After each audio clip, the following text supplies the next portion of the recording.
Qui n'a jamais voulu savoir comment ont disparu Madeleine McCann ou les jumelles Alessia et Livia Chep? Chaque année, des centaines de milliers de personnes disparaissent dans le monde. My daughter's missing. How old is she? Tomorrow is her birthday. Mais après avoir signalé la disparition d'un enfant, que se passe-t-il? Souvent, de l'attente, beaucoup d'attentes et rien.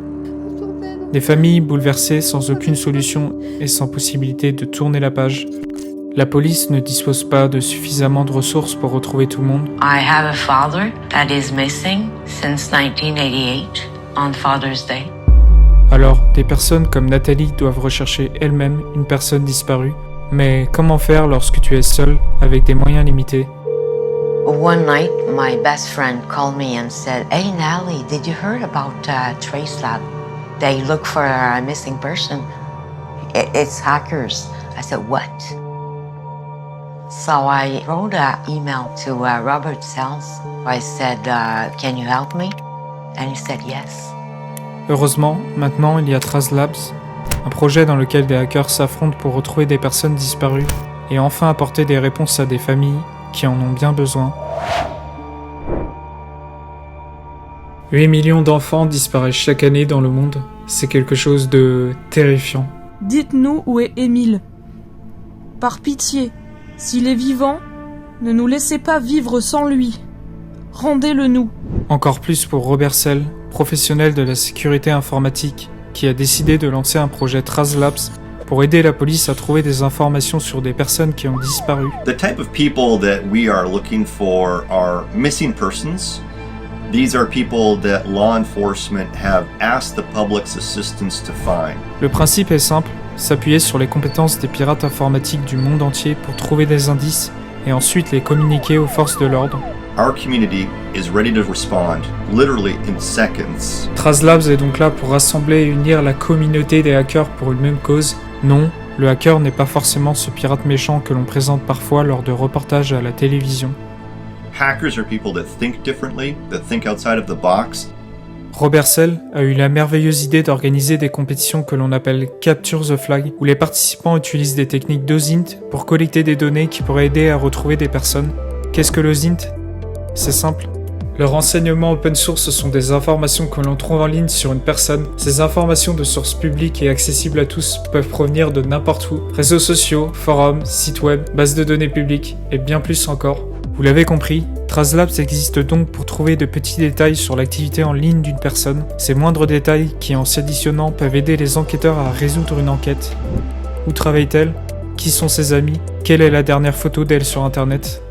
Alors, comment fonctionnent ces compétitions où les hackers rivalisent pour retrouver des personnes disparues? C'est très simple, des équipes s'affrontent et des points sont attribués à mesure que les participants rassemblent des informations utiles. And you may get very little information on them at the end of the day, but I think any little bit that we get that we can submit to law enforcement could help. Ce qui est intéressant, c'est que tout le monde peut contribuer. We've tried to categorize it so that contestants from any level in their experience with open source intelligence can participate. N'importe qui peut soumettre des informations, un peu de points comme le travail de la personne, son adresse mail ou le numéro d'une plaque d'immatriculation. Même des données qui paraissent insignifiantes peuvent aider à retrouver quelqu'un.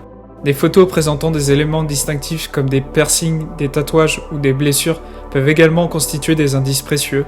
Pour une équipe, ce qui peut faire gagner énormément de points, c'est des éléments dans la section Dark Web. Qu'est-ce que le Dark Web ? Le Dark Web désigne une partie d'Internet qui n'est pas indexée par les moteurs de recherche traditionnels et nécessite un navigateur spécifique comme Tor ou I2P pour y accéder. Contrairement au web ouvert à tous, le Dark Web est conçu pour offrir plus d'anonymat aux utilisateurs et aux sites, ce qui en fait un lieu privilégié pour des activités licites et surtout illicites. Concrètement, dans le cas d'une personne disparue, le Dark Web peut être une source très intéressante car on peut trouver des informations sur des réseaux de trafic humain ou alors des bases de données piratées contenant des détails de localisation ou d'identification. Lors des CTF, Robert Sell explique qu'il essaie toujours de travailler avec les forces de l'ordre locales. When we do an event in a particular location, then we will try to always work with the local law enforcement in those locations. We did one in Paris, we'd want to work with local law enforcement here, and I think that makes it more meaningful that way as well, right? People get more excited. Il préfère que les forces de l'ordre soient présentes car elles peuvent réagir en temps réel sur la disparition. C'est beaucoup plus efficace, évidemment. Du côté des participants, les compétitions peuvent parfois être très éprouvantes émotionnellement. J'ai trouvé un témoignage assez poignant et marquant d'une personne qui a participé à un hackathon TraceLabs. Je vous fais écouter. Ça peut paraître stylé en fait de dire ouais je vais aller chercher des gens disparus. Il faut garder en tête que on peut tomber, enfin c'est des cas réels, on peut tomber sur des choses qui sont très graves. Et il faut être prêt en fait à voir des choses qu'on n'a pas forcément envie de voir et parce qu'on est là à faire nos recherches en sources ouvertes, mais on peut tomber sur des sources, des photos, des vidéos, des messages glauques et pas toujours joyeux, pas toujours, parce que si c'est des gens qui ont disparu, il y a sûrement une raison. Et il y a peu de chances que la raison elle soit fun, donc il faut être prêt aussi à se confronter à ça. Ce qu'il faut savoir aussi, c'est que les cas sont très différents. C'est pas forcément des cold cases. L'un des cas qu'on avait, c'était un cas très récent, donc sur un mineur, donc sa disparition remontait à une dizaine de jours. Il peut avoir des cold cases. On a eu un cas, je crois, 300 jours. Quasi, un peu plus, je sais plus exactement. Donc il y a vraiment de tout. Sachez que les compétitions sont interdites aux moins de 18 ans, donc du coup vous comprenez sûrement un petit peu mieux pourquoi maintenant. Au final, Robert a réussi à gamifier quelque chose de sérieux, et il fait même gagner des prix aux équipes qui gagnent le plus de points. Par exemple des billets pour des conférences sur la sécurité, des licences de logiciels, etc.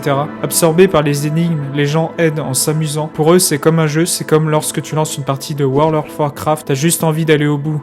Niveau par niveau, sauf que là c'est encore plus important car c'est pour des vies réelles.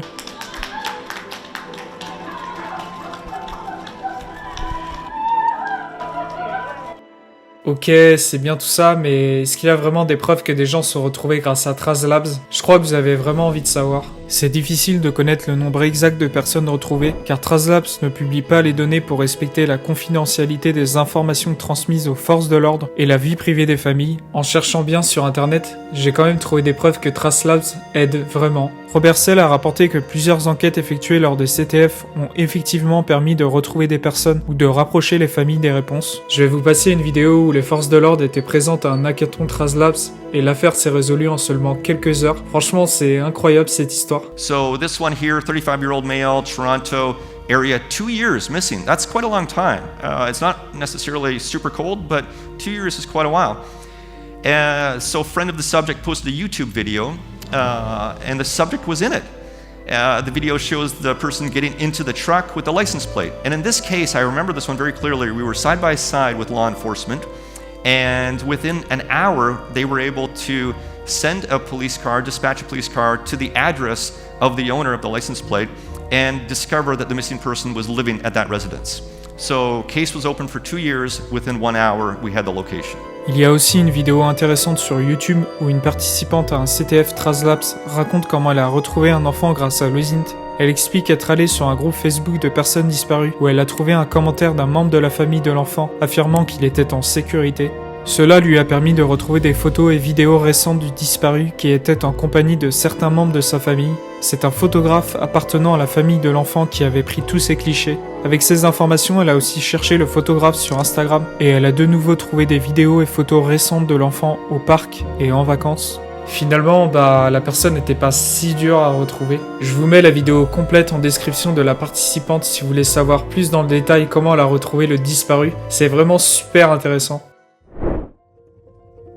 Au final, les 2 cas de disparition résolus prouvent que TraceLabs a un impact réel et que de nombreuses personnes disparues ont été retrouvées grâce à ce projet. Ce que je trouve dommage, c'est qu'aujourd'hui la plupart des policiers et des enquêteurs ne sont pas formés à Lozint.